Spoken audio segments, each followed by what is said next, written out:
controcorrente, ma che porto avanti proprio perché è unica.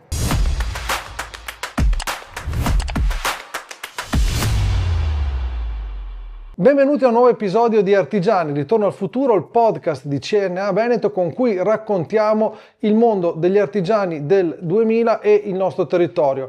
Oggi siamo con Enrico De Bortoli di Laboratorio Edera, ebanista e restauratore. Buongiorno Enrico. Buongiorno, grazie. Iniziamo dalla tua, che è una scelta di vita prima ancora che una scelta professionale, perché a un certo punto, mi raccontavi fuori onda, hai deciso di puntare su questo settore che è un settore molto particolare. Vuoi raccontarci come sei arrivato a scegliere, a decidere di fare l'ebanista? Allora, è stata una scelta un po' spinta dalla passione. Io mi sono laureato in scienze politiche nel 2010, anzi, inizio 2011, e ho scelto quello è un periodo di crisi, quindi si faceva un po' fatica a trovare lavoro e mentre studiavo già facevo il restauro di piccoli immobili, un po' spinto, un po' dal contesto familiare. Papà, mia mamma, i classici genitori che tutto fare, che insomma vedevo trafficare ogni giorno, quindi io lì un po' limitavo. E così ho deciso un po' di investire in un'altra passione che avevo latente, quella del restauro, del lavoro manuale e anche quello dell'arte, e ho deciso di fare una scuola di restauro a Venezia. Da lì è partito tutta un'escalation di eventi che mi ha portato, vabbè, a diplomarmi come tecnico del restauro. Ho lavorato per molti anni in Friuli, Pordenone, una ditta in cui mi hanno dato anche molta responsabilità e ho imparato a fare il lavoro del restauratore del legno. E poi volevo sperimentare altri ambienti, volevo creare altre reti, insomma, e sono andato a Malta, dove ho lavorato per circa un anno, e da lì sono tornato, tra l'altro poco prima del Covid. Lì ho fatto comunque la scelta di aprire partita IVA perché avevo in mente appunto di rimanere nel mondo del restauro, però in un'altra, quello del libero professionista, insomma, quello che... E però anche lì ho scelto di vendermi con una certa particolarità.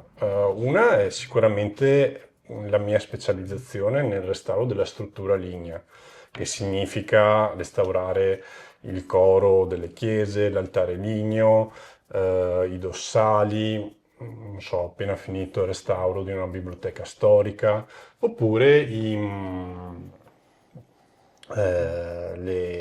dipinti su tavola, ma io in particolare mi dedico a quello che c'è dietro al dipinto. È appunto questo. Poi, in un altro binario, sempre nel mio laboratorio, ho deciso di usare un po' le tecniche che imparavo nel restaurare per reinterpretarle, usarle per creare qualcosa di nuovo. E così ho poi fatto degli studi, ovviamente, un po' aiutato anche la mia professione, quella del restauratore, perché mettevo proprio le mani sulle tecniche antiche, ho imparato molto bene a fare la tecnica della tarsia, restaurando immobili, segretari e tutto il resto, ho imparato anche tutti i meccanismi per aprire i cassetti, anche un po' quel modo elegante di esprimere un mobile che è tipico del 600-700, ecco. Ecco, così adesso la mia vita si divide in questi due binari. Viviamo in un territorio che ha una ricchezza enorme di patrimonio culturale. Il Veneto è la regione che ha il più alto numero di beni UNESCO, solo per fare un esempio, però come ci giriamo vediamo veramente tantissimo da questo punto di vista. Quindi penso che anche per un restauratore, un ebanista come te, che appunto è specializzato anche in un restauro di un certo tipo, quindi artistico, le opportunità siano tante. Chi oggi volesse dire mi piacerebbe fare questa cosa e voglio provare a fare questo lavoro, non lo so, tu che consigli daresti a un ragazzo o una ragazza che ha questa suggestione? Intanto questa suggestione di provarci, non lasciare mai niente di intentato. E secondo, pensare sempre che comunque sia all'interno di un mercato, quindi bisogna creare la propria unicità, Bravo. quindi una nicchia di mercato in cui sapere. Io ad esempio ho fatto sì la scuola, sono preparato per intervenire sugli affreschi, sui dipinti murali e sul legno e ho scelto piano piano nel corso della mia carriera specializzarmi proprio quello nel legno, nella struttura in Mm. linea. E anzi, proprio magari lasciare un po' quella parte più colorata, quella del pigmento, proprio per intervenire solo sulla struttura.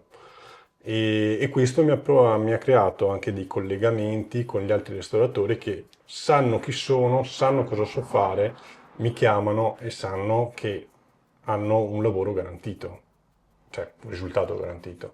Ecco. E quindi questo, cioè puntare sempre nella specialità e in più forse anche creare, nel senso, se si sa fare qualcosa, provare a creare qualcosa che è unico, che è particolare e provare a impiegarsi anche in altri mercati che non sono solo quello del restauro. Tu hai usato una parola molto attuale e non solo per gli artigiani, ma per tutti, il mercato. Qual è oggi il mercato per un ebanista restauratore come È te? sicuramente quello che ho scelto, quindi il restauro. Quello è un mercato che per me almeno è molto solido, conosco le Mhm. persone, mi chiamano, sono bello. L'altro è quello del design, o almeno questo spero, perché anch'io sto evolvendo in questa fase, di creare qualcosa di nuovo che è espressione mia, che proprio perché è mia espressione è anche espressione del mio territorio, delle cose che ho fatto mentre penso all'oggetto che sto facendo. E da qui nascono appunto tutte quelle cose, vabbè, prima ti No, no, mostravo, ma facciamole delle vedere perché tarsia, sono veramente interessanti. E qui penso sia una sorta di campione del tuo Esatto, questo lavoro. è il campionario Facciamolo che mostro vedere. un po' quando vado in giro a presentarmi, non solo nel restauro, ecco. Come dicevo prima, io ho voluto specializzarmi proprio nella tecnica della tarsia, però reinventando, quindi trovando qualcosa che è originale nel disegno e nell'utilizzo della prospettiva, che è un po' quella la cosa più bella che si vede anche quando si va in giro per le chiese, si vedono queste tarsie meravigliose che sono belle, però appartengono forse a un tempo passato. E quindi la volontà un po' di reinterpretarle in modo originale. E poi come anche, non so, il restauro dei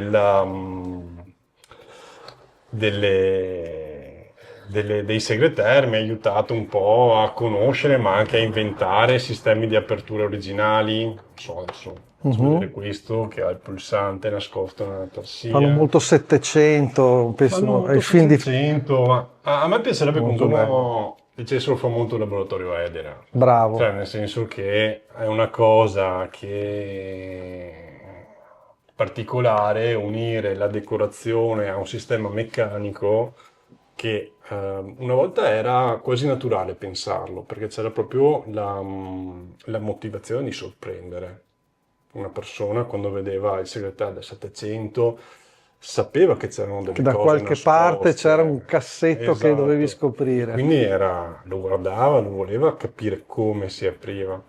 E vorrei riprendere quella sorpresa, vorrei farla un po' mia e riproporla nei mobili che faccio, ecco. Tu hai parlato di esperienza, di territorio, anche del tuo vissuto. Qui dietro abbiamo un campionario, poi magari Certo. se ho sbaglio termine mi correggerai, No, di sì. legni. Legni che mi dicevi sono comunque anche legati al nostro territorio. Vuoi spiegarci perché magari fai una scelta piuttosto di un'altra e in base a cosa scegli il materiale su cui lavorare? Certo, Beh, proprio il termine ebanisteria che deriva dal termine ebano, che era un po' il legno più importante che Certo. esisteva, e da qui si identificavano i falegnami un po' più attenti all'utilizzo proprio del materiale. Quindi ho fatto uso mio quel termine e anch'io faccio una particolare attenzione al materiale che uso. E, senza fermarmi nel classico faggio che si vede nei È più mercati comune, mainstream, diciamo, ecco, esatto. esatto. Quindi sono andato a spostarmi un po' sui legni anche che appartengono al nostro territorio, non so, un legno che a me piace molto è il gelso, che è il morer in dialetto nostro, che è un legno tra l'altro talmente particolare, anche qui sta un po' sempre nella filosofia dell'unicità. Il morer, a seconda del terreno in cui nasce, in cui cresce, può avere delle, delle venature rosa piuttosto Ah, che verdi. E quindi lì vai a prendere veramente qualcosa che è unico, che appartiene forse a solo quel campo dove ha trovato quegli ossi di ferro o ad altro che l'hanno portato a colorarsi in questo modo. Oppure, vabbè, c'è il pero, il melo, la caccia, classica, anzi la gadia in realtà, quella che noi vediamo un po' dappertutto. E sono legni anche difficili da lavorare perché veramente molto nervosi. Però, appunto, andando anche un po' controcorrente, decido di puntare su quelli. Anche a volte mi piace anche cercare anche il difetto del legno, che è una cosa, anche questa, che a me piace molto anche dal punto di vista del messaggio. Cioè, il difetto che magari in una grande industria è il motivo per cui si scarta un tipo di legno, per me è oro, cioè per me è il motivo per cui diventa prezioso. Ad esempio, non so, qui, cos'ho? Qui è un noce che era stato attaccato pesantemente dai tarli, è da buttare. L'ho tagliato in modo diverso, l'ho immerso in una colla fatta di cera e colofonia e ho creato questo tipo di texture, questo tipo di superficie. Ma quindi c'è anche molta ricerca da parte tua. beh, sì, un po' c'è, anzi, proprio ogni legno, a volte in realtà anche ogni pianta, perché il difetto lo puoi intuire anche quando è ancora in piedi la pianta. Però sicuramente ogni pezzo di legno cerco, lo metto da parte, con la grande gioia di mio papà e di mia mamma e di mia moglie, che sono felicissimi, però effettivamente cerco quella cosa un po' particolare che magari non lo so quando la metto via cosa mi servirà, però intanto magari anche navigando con la fantasia poi mi servirà. Allora, da quanto ho capito, l'aspetto cruciale del tuo lavoro è il tuo essere unico, il differenziarti dal mainstream, cercare di una via tua personale. E proprio per questo, da quanto ho capito, anche poi ne parlavamo prima fuori onda, ho visto che scegli di lavorare moltissimo, quasi esclusivamente a mano i tuoi prodotti, quindi magari cercare, non dico cercare, però avere anche quella piccola imperfezione che li rende però unici. Ci vuoi raccontare anche questa tua scelta? E allora, secondo me, in quello che c'è, forse in ogni impresa che si evolve, devi anche scegliere gli strumenti da utilizzare. Puoi fare delle scelte che stanno forse ancora più del mercato, nel senso che devi essere veloce, quindi scegli la macchina che ti fa quella cosa in modo più rapido. Adesso vanno molto le macchine a taglio laser, il controllo numerico, tutto il resto.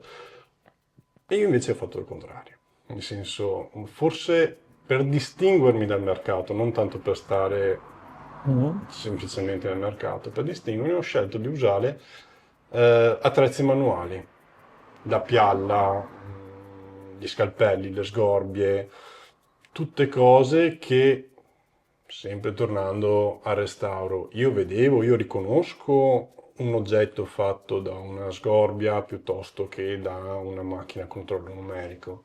E quindi perché quando la vedevo mi chiedevo anche perché la riconosco, perché conosco i difetti che dà quel tratto di linea che dà di linea, di superficie che mi dà una sgorbia piuttosto che una pialla. Che poi, scusa se ti interrompo, Certo. sono difetti che magari io non riesco a cogliere e che tu da Eh, professionista riesci a capire. Quindi esatto. passa anche il messaggio che sì, sono difetti, ma forse sono a volte piccoli dettagli rispetto a un lavoro finito. Certo, sono unicità, ecco, forse il termine è ancora più bello, nel senso che se scelgo di usare una pialla per fare una sagomatura, irrimediabilmente scelgo di fare qualcosa di unico, perché sicuramente il mio gesto magari sarà simile, ma magari trovo il pezzo di legno che ha quel nodo, che non mi ha quel cambio di venatura, che mi porta a creare qualcosa che ha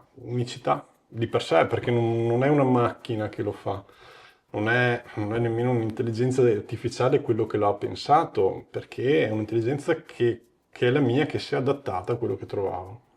E quindi così, sì, è stata una scelta controcorrente, ma che porto avanti proprio perché è unica.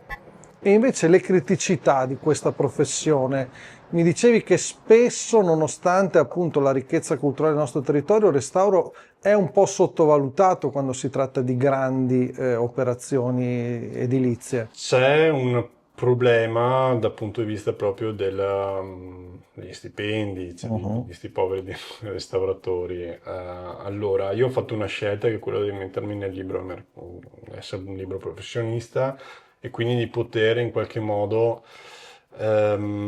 organizzarmi, trovare quelle piccole momenti, organizzazione che mi porta a dare un guadagno. Però se lavori all'interno della ditta di restauro è veramente molto difficile per un ragazzo, non dico arrivare al fine mese, però quasi. Cioè, Anche perché mi spiegavi che le tempistiche sono diverse. e da cosa nasce? Perché ovviamente mi interrogo anche partecipando appunto anche a CNA, mi interrogo anche il perché c'è questa difficoltà nel valutare il restauro. È perché noi effettivamente siamo legati siamo irrimediabilmente legati a un lavoro manuale che ha delle tempistiche che sono diverse rispetto al lavoro del comune muratore, del comune falegname. Non so, un esempio proprio pratico per capire, un muratore può usare una malta additivata da elementi chimici che lo portano ad asciugarsi molto velocemente, a non fare attenzione a certe cose, all'ambiente in cui si trova. E al contrario, nel restauro l'ambiente è determinante, quindi bisogna rispettare delle tempistiche di asciugatura, c'è il tempo per fare la decorazione, c'è il tempo per tutte cose che noi siamo obbligati a fare che ci portano ad allungare i tempi e quindi nella fascia di mercato, una fascia di guadagno dove l'azienda edile può guadagnare 8, noi siamo sempre a quel piccolo 2 e a doverci anche star dentro con molta difficoltà. Ecco. Sì, sì, quindi ci sono difficoltà strutturali e trovo veramente molto illuminata la tua scelta di puntare poi sull'unicità per differenziarsi. Io a questo punto vorrei ricordare, se lo vuoi ricordare tu, il tuo sito internet, perché magari c'è chi vuole approfondire, vuole conoscere un po' di più, vuole contattarti. Grazie. Ed è? Allora, www.laboratorioedera.it e vabbè, lì troverete tutti i miei contatti, un po' di foto delle cose che faccio. Mi trovate anche su Instagram. Sono poco social, però ci sono. Però ci devi lavorare. Cioè, no, allora, sono quelle cose che appunto fanno parte del mercato moderno che non si possono tralasciare. Certo che appunto se sono talmente focalizzato sul mio lavoro che sull'oggetto che faccio che non riesco proprio a fare il post ogni giorno, però insomma sicuramente potete vedere qualcosa che io faccio, ecco, nelle opere. E allora consultate il sito di Laboratorio Edera, io ringrazio intanto Enrico De Bortoli e vi do appuntamento a un nuovo episodio di Artigiani Ritorno al Futuro, il podcast di CNA Veneto. Grazie e alla prossima, ciao! Ti è piaciuta la puntata? Allora iscriviti al canale di CNA Veneto, lascia un commento e seguici sui social.